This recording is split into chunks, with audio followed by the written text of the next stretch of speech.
Put the collar on, you need to fold back your placket, and this is true of the man shirt, the dress, and the sample. Okay, so there's a 1/4 inch turn under with your fused piece. There's a notch that tells you top and bottom where to turn it back. Okay, and then you stitch that clean. And if you want, you can do another stitch there, or we can do that at the end if you want an extra top stitch.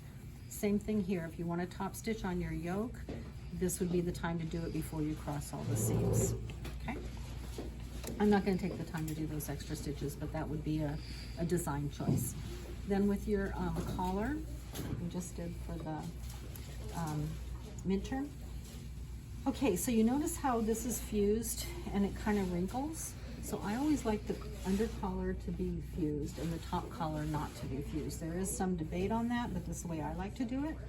So it also oftentimes shrinks the collar, so it will make the collar smaller as an under collar should be. So I'm going to go ahead now and put these together. 1/4 inch seam.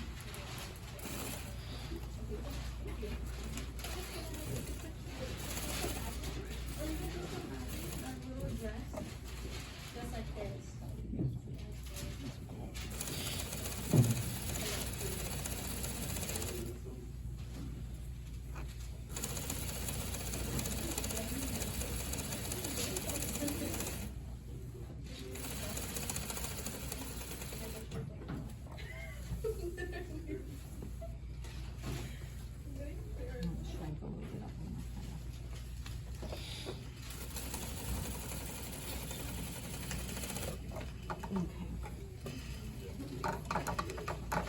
And I need to put my corners.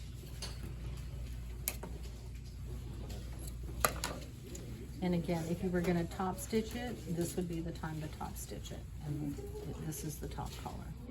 Okay? So that's where you use it. So on the collar, you would do that top stitch on Prior the, top, to- the part that shows?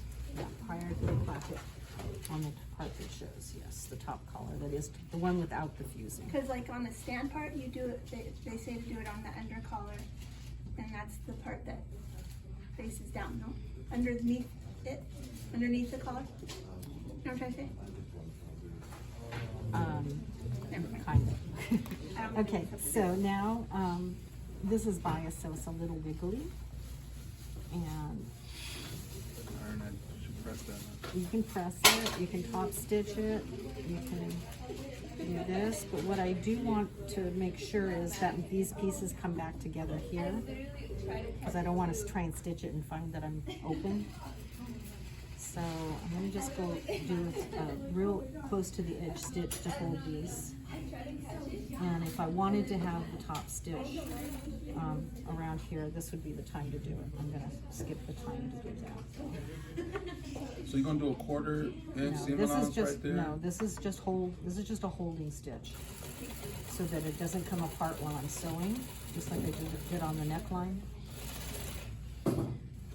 And also because this is biased, it's a little bit wiggly, so I'm just trying to get this to be smooth for me, so it doesn't see how it's wanting to escape. Kind of control that.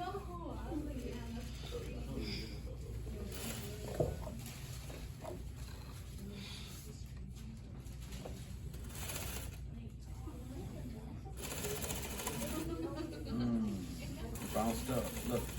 Yeah. And that'll be that much worse if you're trying to sandwich it, so. Okay, so what I'm gonna do now, I can go back and do that, or I can do it now. But this part here goes here, right? And before I try and sandwich it here, I'm gonna attach it to this. So let me do the one that's got the notches marked. So the two pieces with the interfacing touch each other? Okay.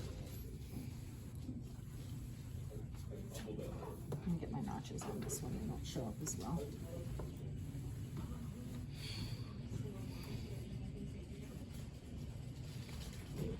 Okay, this one is the neckline, this is where the collar sews to. Right, so the curved edge is down. And then I also want them to end in the same place. Now,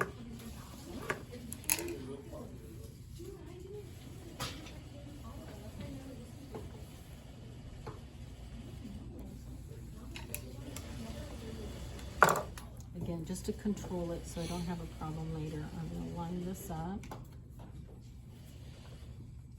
And I want these to be the same on both sides.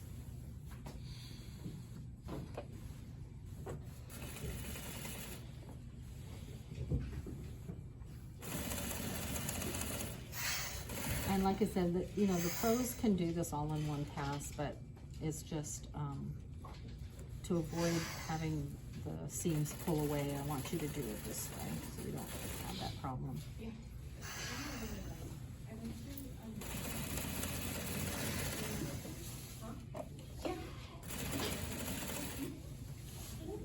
And the automatic machine can do it even better. How far do you want us in the class with this next week? At the end of class next week, I want them finished. So when you come to class next week, you should probably try and be where I leave off today. All right, so this part is a 1/4 inch from edge to edge. However, when this sews, this piece is gonna sew to the body, and this piece is going to fold under. So there's a couple of ways. The video that I have on there right now, it shows that I actually fold this up a 1/4 of an inch and press it. And I'm gonna do them 2 different ways. So you could do it this way, which means if you do it this way, you have to be very exacting. What are you seeing?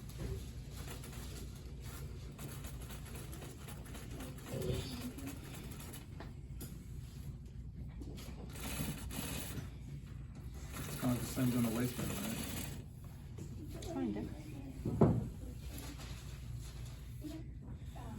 And now we're at a 1/4 inch seam allowance, okay? So those earlier seams are within that 1/4. You don't want to go a whole 1/4.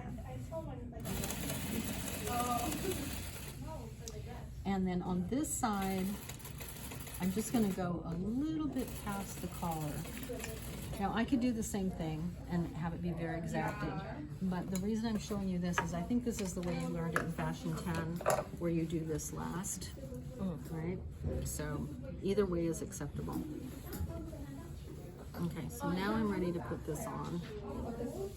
So I can start.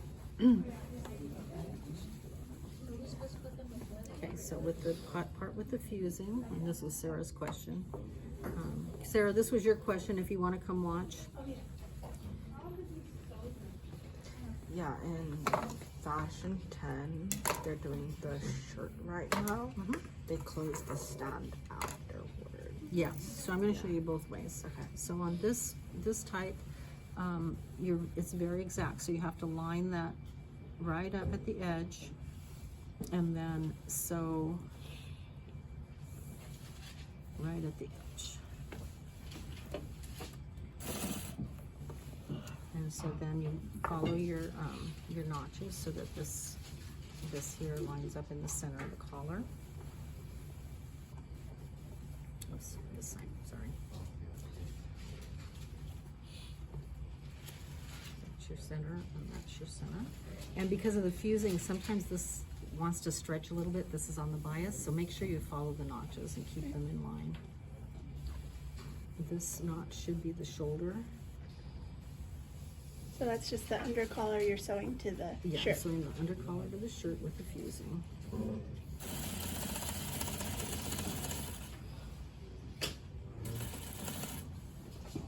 And then you want, again, don't let that neckline stretch on you because the fabric, this one is cut on the bias, so it tends to stretch a little more. You don't always have to cut it on the bias, do you? No.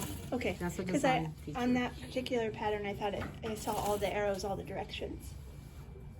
So we could put a bias arrow on there if you'd like. That will make you happy. Yeah.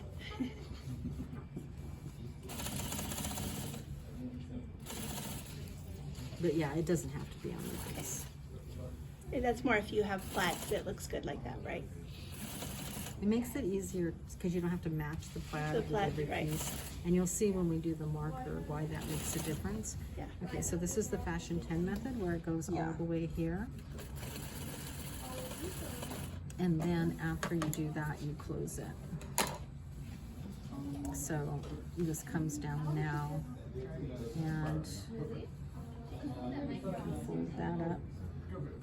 Okay.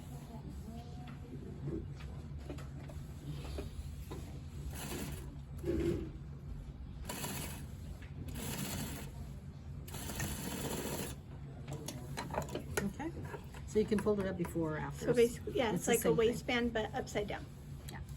Okay, we'll go ahead and stop that for now.